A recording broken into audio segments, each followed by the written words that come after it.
將臨期嘅開始，亦意味住新嘅禮儀年開始。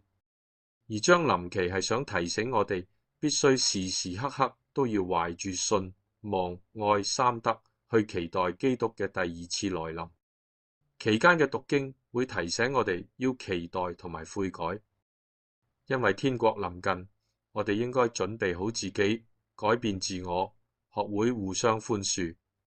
咁樣就可以喺主內相互共融，一起迎接主基督嘅再次來臨。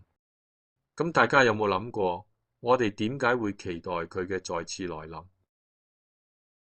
原因好簡單，因為佢要為我哋帶嚟救恩嘅喜樂，而我哋又會唔會跟隨住基督，